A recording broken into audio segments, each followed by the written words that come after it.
And here is the Vegan's Almanac for today, the 6th of August. August 6th is Farmworker Appreciation Day. In the colonial era, most farm workers were indentured servants from Great Britain. They exchanged 4 to 7 years of hard labor for passage to the colonies. Some of these workers were recruited through force and were kept and sold as property with few rights. By the 1600s, indentured servants weren't plentiful enough, so plantation owners turned to an even crueler method of workforce recruitment, the forcible capture of Africans to be converted into slaves. African slaves became the primary source of farm labor in the colonies over the next 2 centuries. California became a major agricultural center after the Civil War in the United States, and farm labor was mostly imported from Asia. The immigrant labor force had begun to shift to Mexico by the 1930s. During World War II, due to a labor shortage, the Bracero program was initiated. This program allowed Mexicans to work temporarily in U.S. farms. It ended in 1964, although Latin American legal and illegal immigrants continue to make up the vast majority of the U.S. agricultural workforce. Data from the U.S. Census Bureau documents that the meat and poultry processing workforce is overwhelmingly made up of people of color, with a large percentage of immigrants and refugees, the vast majority of whom are non-citizens and an unknown percentage of whom are undocumented workers. Today, approximately 38% of slaughterhouse and meat processing workers were born outside of the U.S. Many employers knowingly hire undocumented workers in an effort to satisfy the extremely high turnover rate of the industry, which often exceeds 100% annually. Undocumented workers are constantly faced with the threat of deportation, either by their employer or by federal raids. Most workers are at-will employees, meaning they can be easily fired at a supervisor's discretion. The threat of termination discourages workers from reporting safety concerns, injuries, or other serious issues. Supervisors use a variety of intimidation tactics to suppress workers' concerns and make it clear that other people are always available to replace them. As a result, workers are conditioned to accept a hazardous and demeaning work environment if they want to remain employed.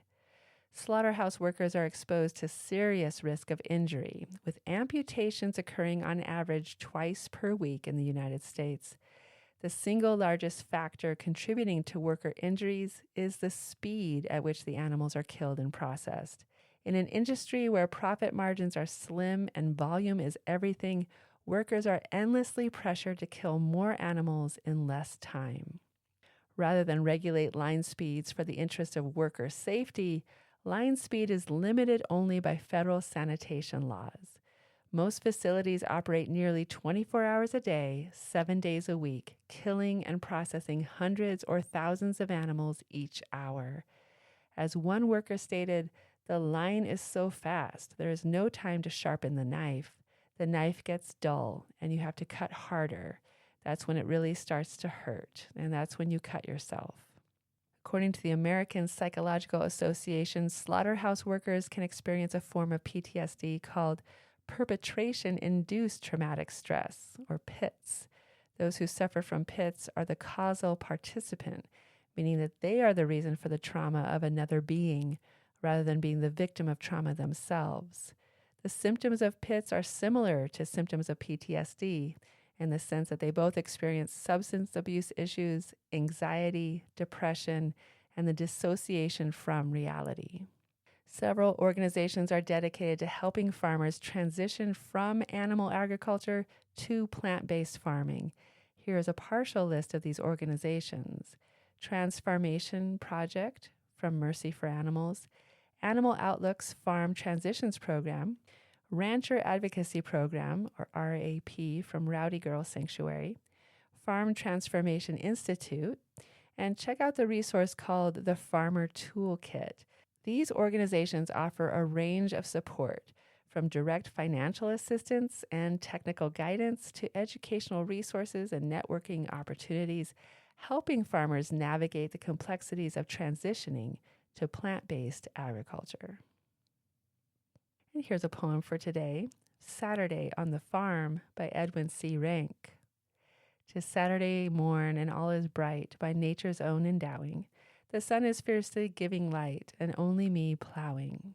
Across the river I hear the sound of a boatman slowly rowing. I have no time to fool around, especially when I'm hoeing.